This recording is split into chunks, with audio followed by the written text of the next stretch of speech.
السلام علیکم ورحمۃ اللہ وبرکاتہ۔ آج تاریخ ہے 28 سپتمبر 2021 اور گزشتہ کل یعنی کہ 27 سپتمبر کو وزیر اعظم پاکستان جناب عمران خان صاحب کراچی تشریف لائے تھے اور کراچی کے اندر انہوں نے علماء کرام سے ایک بہت ہی اہم ملاقات کی ہے، اور اس ملاقات میں دیگر علماء کرام کے ساتھ ساتھ معروف مذہبی اسکالر جناب مفتی طارق مسعود صاحب بھی موجود تھے، اور اس وقت وہ G T R media house کے اسٹوڈیوز میں آئے ہوئے ہیں۔ تو لکیلی ایک موقع ہے، ہم ان سے اس ملاقات کا اندرونی احوال جانتے ہیں۔ تو آئیے مفتی طارق مسعود صاحب سے ملتے ہیں اور ان سے پوچھتے ہیں کہ وزیر اعظم صاحب سے ان کی ملاقات کیسی رہی، کیسا ایکسپیرینس رہا، اور اندر اس ملاقات کا اندرونی جو احوال ہے، اندرونی جو کہانی ہے وہ کیا ہے۔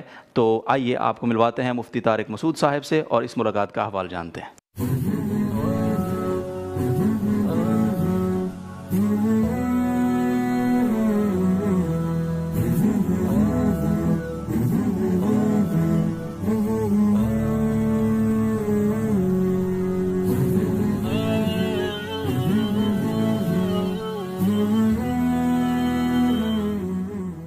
ناظرین محترم، مفتی طارق مسعود صاحب کی خدمت میں ہم آ چکے ہیں، اور جس طرح سے میں نے آپ کو ٹاپک بتا ہی دیا ہے، وزیر اعظم صاحب سے ملاقات کے حوالے سے ان سے بات شروع کرتے ہیں۔ مفتی صاحب، سب سے پہلے بہت شکریہ وقت دینے کے لیے۔ جزاکم اللہ۔ آپ سے پہلا سوال یہ ہے کہ وزیر اعظم صاحب سے آپ کی یہ پہلی ملاقات تھی یا اس سے پہلے بھی آپ کی کوئی ملاقات ہو چکی ہے؟ بسم اللہ الرحمن الرحیم، نہیں، یہ میری پہلی ملاقات تھی۔ اچھا، اس سے پہلے میری کوئی ملاقات نہیں ہوئی، نہ میں نے کبھی دیکھا۔ اچھا، دیکھا بھی نہیں نہیں ہوتا ہے نا، جیسے کوئی دور سے دیکھ لیتا ہے کسی کو۔ ٹھیک ہے۔ اچھا، کیسا ایکسپیرینس رہا جب آپ گئے؟ ظاہر ہے وہاں سیکیورٹی پروٹوکول بھی بہت زیادہ ہوگا جس کو آپ نے فالو کیا ہوگا، تو پہلے کیا ذہن میں تھا اور جب وہاں گئے تو کیا محسوس کیا آپ نے؟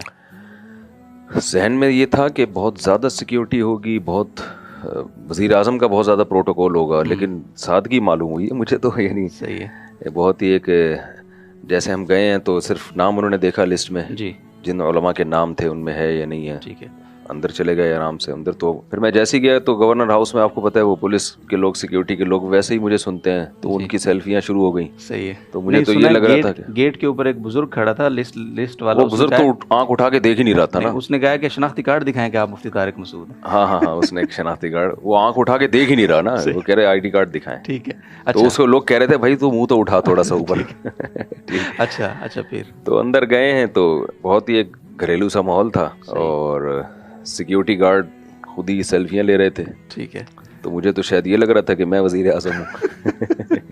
ٹھیک ہے، اچھا، خیر ہم اندر، اس وقت تک وزیر اعظم صاحب نہیں تھے، صحیح ہے، ہم اندر جا کے بیٹھے تو ایک روم میں اور بھی علماء بیٹھے ہوئے تھے مختلف مکاتب فکر کے، تو تھوڑی دیر میں وزیر اعظم صاحب آ گئے۔ فرسٹ امپریشن کیا پڑا جب وہ آئے؟ پہلا امپریشن تو یہ کہ ایک فزیکل فٹنس ماشاءاللہ، اس سے میں بڑا متاثر ہوا۔ ٹھیک ہے، بعض لوگ آپ کو ویڈیو میں اچھے لگتے ہیں، جب حقیقت میں دیکھو تو نہیں لگتے، بعض ایسے ہوتے ہیں جو ویڈیو میں اچھے نہیں لگتے، حقیقت میں زیادہ لگ رہے ہوتے ہیں۔ تو جو فٹنس کا میرے دماغ میں تصور تھا 70 سال کی عمر میں، اس سے زیادہ فٹنس مجھے نظر آئی۔ ایک دم نہیں، ایک دم آدمی آتا بڑا جیسے پہلوان، تگڑا آدمی، پہلوان تو نہیں لیکن تگڑا آدمی۔ صحیح ہے۔ اچھا صاحب، اس ملاقات کا آغاز کیسے ہوا؟ یعنی وزیر اعظم صاحب آ گئے، بیٹھ گئے، تو پھر آگے کی کہانی کیسے شروع ہوئی؟ جب وزیر اعظم صاحب آ کے بیٹھے ہیں تو گورنر نے حضرت مفتی عبدالرحیم صاحب کو مائک دیا کہ آپ آغاز کریں، تو اچھا لگا ہمیں کہ ایک عزت دی جا رہی ہے علماء کو، اور خاص طور پہ جو میرے پیر و مرشد ہیں، ٹھیک ہے نا۔ صحیح ہے۔ تو ویسے تو سب ماشاءاللہ وہاں قابل احترام تھے، سب علماء تھے، لیکن یہ انسان کی نیچر ہے۔ بالکل۔ تو حضرت نے پھر بتایا کہ مفتی عبدالرحیم صاحب، بعد میں ہماری جب حضرت استاد صاحب سے، حضرت مفتی عبدالرحیم صاحب کو ہم استاد صاحب کہتے ہیں، تو ان سے ملاقات ہوئی تو کہ آپ کو مائک کیوں دیا؟ انہوں نے کہا میں خود بھی حیران تھا کہ شاید تلاوت کے لیے دیا ہے کہ آغاز کروں میں۔ پھر انہوں نے بات شروع کر دی کہ جیسے اللہ تعالیٰ نے حاکم کا حق بتایا ہے، حاکم کے اوپر کچھ ذمہ داریاں ہیں رعایا کی، تو رعایا کے اوپر بھی کچھ ذمہ داریاں ہیں حاکم کی۔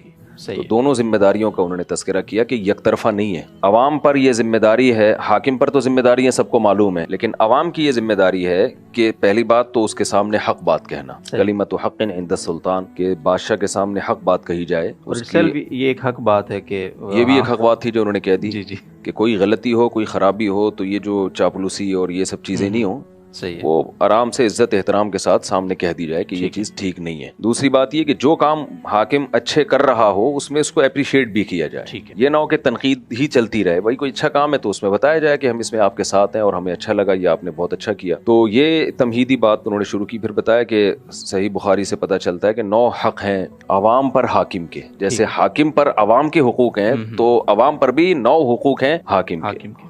تو دونوں طرف ہمیں دیکھنے کی ضرورت ہے, یک طرفہ نہیں ہے. یعنی میں شاید اس کو اپنے الفاظ میں ہی ڈیفائن کروں کہ ہوتا یہ ہے کہ حکومت یہ دیکھ رہی ہوتی ہے کہ عوام جو ہے نا وہ ساری ذمہ داریاں پوری کرے, جو ہماری اطاعت کرے, ہماری فرمانبرداری کرے.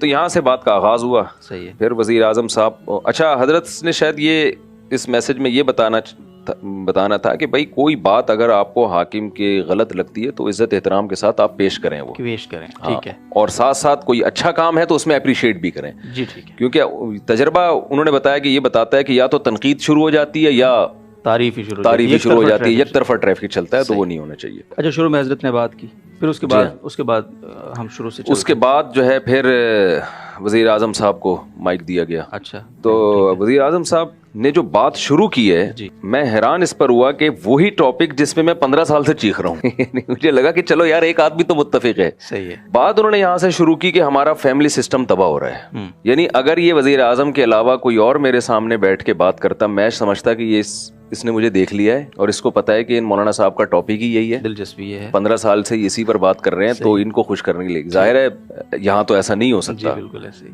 تو وزیر اعظم صاحب نے جو بات کا آغاز کیا وہ اس پر آغاز کیا کہ میں 18 سال کی عمر میں یو کے گیا تھا, وہاں طلاق کا ریشو 14 فیملیز میں سے ایک میں ڈیورس کا ریشو تھا, اور اب گیا ہوں تو 60% طلاق کا ریشو ہے. یعنی یہ طلاق کا ریشو بھی جو بہت تھوڑی سی شادیاں ہو رہی ہیں ان میں 60% جوڑوں میں ڈیورس ہو جاتی ہے. تو انہوں نے کہا کہ میں نے یورپ کو بہت قریب سے دیکھا ہے, بہت قریب سے سمجھا ہے, وہی کلچر ہمارے معاشرے میں آ رہا ہے. تو ریپ کے واقعات بڑھ رہے ہیں, تو یہ جو بے حیائی کا ایک طوفان ہے جو, اور پھر بڑی اچھی بات یہ کی کہ اسلام جو ہے, یہ وزیر اعظم صاحب کے الفاظ دہرا رہا ہوں کہ اسلام شاید فیملی سسٹم کو بچانے پر جتنا زور لگاتا ہے اتنا کسی اور چیز پہ نہیں, اور اسی وجہ سے اسلام نے پردے کا حکم دیا ہے. بہت اچھا لگا مجھے. تو پہلی دفعہ میں نے وزیر اعظم سے براہ راست کوئی بات سنی ہے تو وہی بڑی خاندانی بات سننے کو ملی. مجھے بہرحال اچھا لگا, اور کوئی بھی ہوتا تو مجھے اچھا لگتا.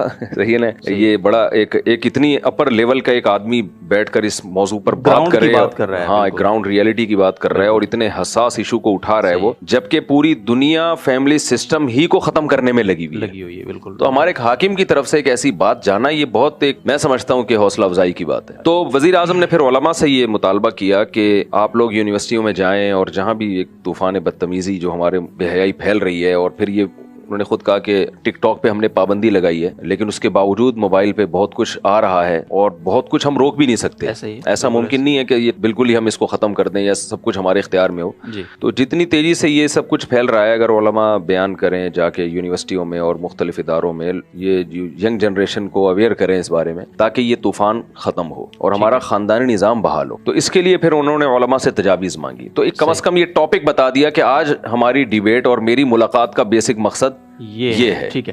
اچھا, یہ جو فیملی سسٹم کی بات کی تو یہاں پہ پچھلے دنوں یہ گھریلو تشدد بل آیا, پھر ابھی یہ کم عمری میں قبول اسلام کے حوالے سے چیزیں آئیں, تو اس حوالے سے علماء نے وزیر اعظم صاحب سے کوئی بات کی, کوئی مطالبہ رکھا, کوئی مذمت کی یا کیا؟ بھرپور طریقے سے کی. تو یہ بات حضرت استاد صاحب پہلے وزیر اعظم سے ملاقات میں کر چکے ہیں, لیکن اس مجلس میں بھی اس بات کو علماء نے الحمدللہ دوبارہ اٹھایا, اور بہت وزیر اعظم صاحب سے یہ کہا گیا کہ یہ دونوں بل, جو ایک گھریلو تشدد کا بل اور 18 سال سے کم عمر اسلام کا, اور اس میں حضرت مفتی عبدالرحیم صاحب نے بھی دلیل دی کہ حضرت علی رضی اللہ تعالیٰ عنہ کے اسلام کو آپ کیا کہیں گے, یعنی کیا معاذ اللہ وہ غلط تھا, یعنی دنیا کو ہم کیا منہ دکھائیں گے. تو اور بھی علماء تھے جن کا نام میں اصل میں 2-4 علماء کے علاوہ کسی کے نام, میری نالائقی ہے کہ میں جانتا نہیں تھا, ورنہ میں سب کے نام لے کے بتاتا کہ کس نے کیا کہا. تو اس پہ وزیر اعظم نے کہا کہ یہ ناممکن ہے کہ یہ بل پاس ہو جائے. پھر سوال یہ کیا گیا کہ پھر یہ پیش کیسے ہو گیا, پیش کیسے ہو جاتا ہے ہر کچھ کے بعد یہ چیز, یعنی پیش کیسے ہوئی, تو سوال یہ نشان ہے نا. تو وزیر اعظم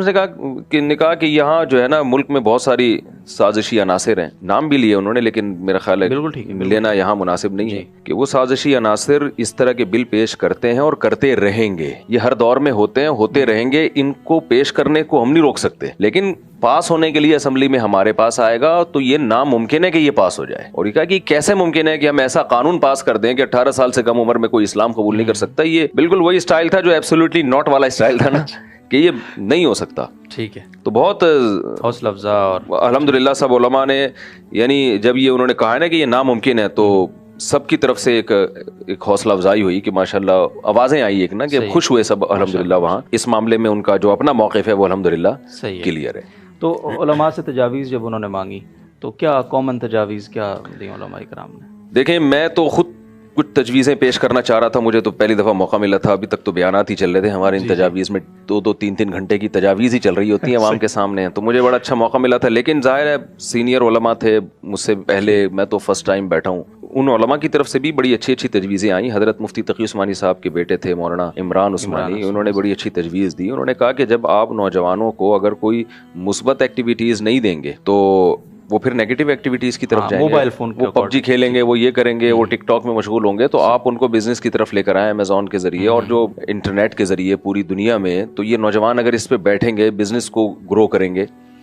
دعوت اسلامی کے ایک مولانا صاحب تھے, نام مجھے ان کا یاد نہیں, انٹرنیٹ پہ کبھی کبھار نظر آتے ہیں, انہوں نے بڑی اچھی تجویزیں دی اور انہوں نے تو بتایا کہ ہم عملی کیا کر رہے ہیں. میں تو حیران ہوا ان کے ماشاءاللہ ان کے جو کام سن کر, اور وزیر اعظم بھی بڑے متاثر ہوئے کہ جیسے یہ بے حیائی والے کارٹون آپ کو پتہ ہے, لوگ ہم سے بھی رابطہ کرتے تھے, ہم اپنے بچوں کو کیا دکھائیں. تو دعوت اسلامی کے جو مولانا تھے انہوں نے بتایا کہ ہم ایسے کارٹون لے کر آئے ہیں جس میں اسلامی تاریخ دکھائی جا رہی ہے, اور وہ ملینز ان کے چینل کے سبسکرائبر ہیں. تو بہت اچھا ایک حوصلہ افزائی والا بھی, ہمیں بھی خوشی ہوئی کہ ماشاءاللہ اس نہج پہ بھی کام ہو رہا ہے الحمدللہ. اچھا, وزیر اعظم صاحب نے یہ بھی کہا کہ میں اردو ڈرامہ بھی پاکستان میں اسی نیت سے لے کر آیا ہوں, اور پہلے جو میڈیا والے مجھے کہتے تھے کہ ایسا ڈرامہ جس میں بے حیائی نہ ہو وہ چل نہیں سکتا, تو ہم مجبور ہیں. ٹھیک ہے. کہتے میں اردو ڈرامہ جب لایا ہوں یہاں پہ, اور یہ کتنا پھیلا ہے, اس کو پوری دنیا میں آپ دیکھیں نا, اس کے کتنا زیادہ واچنگ ٹائم کتنا ہے نیٹ پر. تو کہتے ہیں میں اب یہ میڈیا والوں کو بولتا ہوں کہ آپ دیکھو کہ یہ آپ کیسے کہتے ہو کہ بے حیائی کے بغیر ڈرامے نہیں چل سکتے, تو یہ کیسے چل رہے ہیں. اس میں اس کا تو سارا کنٹینٹ ہی اسلامی ہے. بالکل ایسے. تو یہ ایک بڑی اچھی بات میرے سامنے آئی کہ چلو یہ خوشی ہوئی کہ وزیر اعظم صاحب لے کر آئے ہیں ڈرامہ. جی بالکل, وہ تو انہوں نے آن کیم کہہ چکے ہیں. اور وزیر اعظم صاحب کا یہی کہنا تھا کہ اگر ہم آلٹرنیٹ متبادل جب تک نہیں لائیں گے تو اس پہ ہم پابندیاں نہیں لگا سکتے. اچھا, اگر آپ کو موقع ملتا, یعنی وقت ہوتا, اور وزیر اعظم صاحب کو آپ سے کوئی تجاویز وہاں پہ مانگی جاتی, آپ کو مائک حوالے ہوتا, کیا کہتے آپ؟ میرے ذہن میں 4 پوائنٹ تھے جو میں نوٹ کر کے بیٹھا ہوا تھا کہ جیسے ہی میرا نمبر آ گیا اگر, تو میں 4 باتیں 1 2 3 4 کر کے جلدی بیان کر دوں گا. نمبر 1, یہ کہا گیا کہ 60% یورپ میں طلاق کا ریشو ہے, جو شادیاں ہو رہی ہیں, فیملی سسٹم تباہ ہو رہا ہے. تو میں ایک بات کبھی موقع ملا زندگی میں تو یہ رکھوں گا, یہ ویڈیو ہمارے توسط سے بھی آپ اس ویڈیو, ٹھیک ہے, یہ جو ہمارے ہاں شادیاں ہو چکی ہیں ان کو تو بچائیں نا. بالکل. عدالتی خلا جس طرح سے آج چل رہا ہے, یہ کسی مکتبہ فکر کے نزدیک ٹھیک نہیں ہے. نہ اہل حدیث کے یہاں, نہ حنفیہ, نہ مالکیہ, نہ شافعیہ, نہ حنابلہ, نہ شیعہ, نہ بریلوی, کوئی مکتبہ فکر اس کو نہیں مانتا. آپ کسی بھی ادارے سے فتویٰ لے لیں. ٹھیک ہے. عورت عدالت میں گئی, بہر صورت عدالت نے اس کو خلا کی ڈگری دینی ہے. ڈیورس کا حق شریعت نے مرد کو دیا ہے. یہ بھی ایک بہت بڑی وجہ ہے اسلام میں خاندانی نظام کو بچانے کی. یہ 2 طرفہ نہیں ہے, نکاح تو دونوں کی مرضی سے ہوتا ہے, لیکن طلاق کا حق شریعت نے شوہر کو دیا ہے. عورت اس کی مرضی کے بغیر نہیں جا سکتی, الا یہ کہ کوئی ناقابل تلافی یعنی ناقابل برداشت کوئی ظلم ہو رہا ہو, نہ نفقہ ہی نہیں دے رہا, بے تحاشا مارتا پیٹتا ہے. تو یہ کنڈیشن ایسی ہیں جن میں, کچھ کنڈیشن ہیں جن میں جج کو یہ رائٹ دیا ہے کہ وہ نکاح ختم کر سکتا ہے. لیکن ایسے نہیں ہو سکتا کہ کوئی خاتون جا کے کہیں کہ جی مجھے رہنا ہی نہیں ہے بس. صحیح ہے. تو اس سسٹم کو جو جنرل مشرف کے دور میں ایک ڈنڈے کے زور سے نافذ کیا گیا ہے, تو اس پر قانون سازی ہو, اس پہ قانون سازی ہونی چاہیے. کیونکہ میں تو لوگوں کے گھریلو مسائل نمٹاتا ہوں نا, صبح شام ہمارے پاس فیملی آ رہی ہیں, مرد آ رہا ہے, یار مجھ میں کوئی خرابی نہیں تھی, میری بیوی کا کہیں کسی سے غلط تعلق ہو گیا, دوستی ہو گئی, اور وہ عدالت سے خلا لے گئے, وہ چلی گئی, اور پھر بچے بھی لے کے چلی جاتی ہیں. تو بچے تو دونوں کے ہیں نا, جیسے ماں کے ہیں ایسے باپ کے بھی ہیں. تو یہ کیا بات ہے کہ عدالت ماں ہی کو وہ کر رہی ہے اور شوہر کا کوئی خیال ہی نہیں ہے. خودکشی کی خبریں ہم نے سنی ہیں, اور ڈپریشن کے مریض ہوئے ہیں لڑکوں کے باپ, جو مجھے فون کر کے بتا رہے ہیں کہ پاگل ہو گئے, ڈپریشن کی گولیاں کھا رہے ہیں, کیونکہ ایسے کیسز آ رہے ہیں کہ بھائی بیوی کا کسی مرد سے ناجائز چکر چلا, شوہر سے ڈیورس لی, اور بچے بھی اسی کے, بیٹی بھی سوتیلی بیٹیاں بھی سوتیلے باپ پال رہے ہیں. تو باپ پہ کیا گزرے گی؟ تو یہ بھی چیز ہمارے خاندانی نظام کو تباہ کر رہی ہے. اس کا نقصان یہ ہو رہا ہے کہ مرد نکاح کرنا بھی چھوڑ رہے ہیں, اور جو ہو چکی ہیں نکاح وہ ہو چکے ہیں وہ بھی. تو پہلا تو ایک اتنی تفصیل سے تو میں نے بتا دیا آپ کو, لیکن وہاں میں بہت مختصر بتاتا اس کو. نمبر 2, نکاح جو یہ ہمارے معاشرے میں نکاح کو پروموٹ کیا جائے, نکاح کو آسان بنایا جائے. صحیح ہے. اس پہ گورنمنٹ جو ہے ترغیبی مہم چلائے بھائی. یہ جو ہمارے یونیورسٹیوں میں اور میڈیا پہ جو ایک ذہن بنایا جا رہا ہے کہ یہ کوئی دقیانوسی والا کام ہے, پہلے پڑھائی, اور بھائی یہ پڑھائی اور یہ سب چیزیں نکاح کے ساتھ ہو سکتی ہیں. ٹھیک ہے. خلافت عثمانیہ میں تو نکاح کرنے والوں کی مدد بھی کی جاتی تھی, پیسے دیے جاتے تھے ان کو. تو ہم یہ نہیں کہہ رہے آپ پیسے دیں, لیکن کم از کم لٹریچر کے ذریعے یا میڈیا کے ذریعے اس کو پروموٹ کیا جائے. ٹھیک ہے. تیسری چیز یہ کو ایجوکیشن سسٹم, جیسے وزیر اعظم صاحب کہہ رہے تھے یونیورسٹی میں جائیں آپ بے حیائی کے خلاف بیان کریں, باتیں کریں, تو بھائی لڑکا لڑکی وہاں ساتھ بیٹھے ہوئے, ہم کیا بیان کریں وہاں جا کے, ٹھیک ہے نا. تو ایک ماحول ہی ایسا ہے, بیان تو کرنا چاہیے, کریں گے بھی انشاءاللہ, لیکن یہ سسٹم ختم ہونا چاہیے. اور چوتھی چیز وہی ہے کہ میڈیا کو کنٹرول کیا جائے. مفتی زبیر صاحب نے بڑی اچھی بات کی, انہوں نے کہا کہ ڈرامہ دکھایا جا رہا ہے رضائی بہن سے بچہ پیدا ہو رہا ہے, تو بے شک یہ غلط اس میں بھی دکھایا جائے, نیگیٹو میں دکھایا جائے کہ یہ غلط ہو رہا ہے, لیکن دکھا تو دیا نا آپ نے. تو اس طرح کے ڈراموں پہ پابندی لگائی جائے کہ جو ہمارے کلچر کو تباہ کر رہے ہیں. تو میرے ذہن میں یہ 4 باتیں تھیں کہ یہ میں کروں گا, اور اللہ کرے وزیر اعظم صاحب تک یہ بات پہنچ جائے کسی طریقے سے. بہت شکریہ جی, آپ نے اس پوری ملاقات کا حوال ہمارے ناظرین کے ساتھ شیئر کیا, جزاکم اللہ خیر. ہم سب کچھ کہنا چاہتے ہیں آخر؟ یہی کہنا چاہتا ہوں کہ بھائی جہاں کچھ خرابیاں ہیں حکمرانوں میں ہوتی ہیں, اچھائیاں بھی ہوتی ہیں, تو ہم جو ہر وقت آپ کا کسی بھی سیاسی تنظیم سے تعلق ہو, تو جیسے میرا کوئی پی ٹی آئی سے تعلق نہیں ہے, تو کسی بھی سیاسی تنظیم سے تعلق ہو, تو کوئی بھی جب آپ کا حاکم ہو, وزیر اعظم ہو, صدر ہو, تو میں سمجھتا ہوں کہ اگر علماء اچھے انداز سے ان کو نصیحت کریں, ان کی خامیوں کو بھی عزت اور اچھائی کے ساتھ, ان کی عزت کے ساتھ ان کے سامنے بیان کریں, اس سے میں نہیں کہتا کہ شر 100% ختم ہو جائے گا, شر انشاءاللہ کم ہو جائے گا. تو کوئی بھی حاکم ہو, چاہے وہ عمران خان ہو یا نواز شریف ہو یا حضرت مولانا فضل الرحمان ہو, یا چاہے کوئی فوجی حاکم مسلط ہو کے آ جائے. نبی صلی اللہ علیہ وسلم نے فرمایا اسمعوا واطیعوا ولو سلط علیکم رجل حبشی, کہ تم پر حبشی غلام جس کا سر کشمش کی طرح پچکا ہوا ہو وہ بھی مسلط ہو جائے تو اطاعت کرنی ہے, اس کی بات کو سننا ہے, اور حق بات اس کے سامنے کہنی بھی ہے. تو سلیقے سے, طریقے کے ساتھ, خیر خواہی کے جذبے سے. تو اگر ہماری قوم کا یہ مزاج بن جائے اور نعرے بازی اور گالی گلوچ اور ان چیزوں سے ہم احتراز کریں, تو میرا خیال ہے بہت کچھ خیر کا کام ہو سکتا ہے. تو اتنا بھی ہمیں نا امید نہیں ہونا چاہیے جتنا ہماری قوم نا امید ہوئی ہوئی ہے. ہماری ذمہ داری ہے ہم اپنا کام پورا کریں بغیر کسی لالچ کے.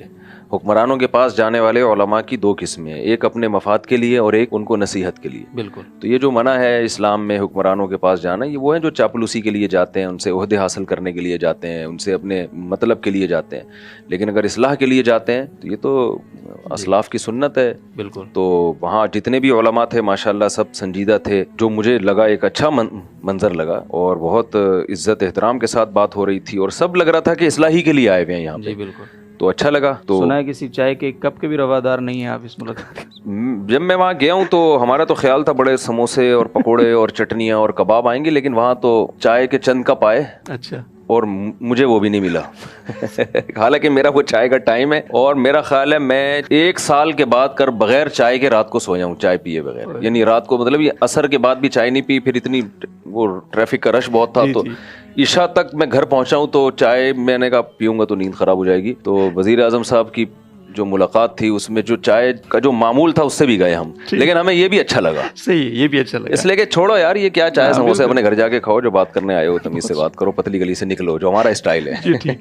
بہت شکریہ, جزاکم اللہ خیر. مفتی طارق مسعود صاحب کی زبانی آپ وزیر اعظم صاحب سے ملاقات کی کہانی جان رہے تھے, لیکن آپ کو بہت کچھ سیکھنے سمجھنے سننے کو تو ملا ہی ہے, اور اچھا بھی لگا ہوگا. آپ کو اپنی رائے کا اظہار کر سکتے ہیں آپ کمنٹس بار میں. تو فی الحال اجازت دیجیے ہمیں اس نشست سے.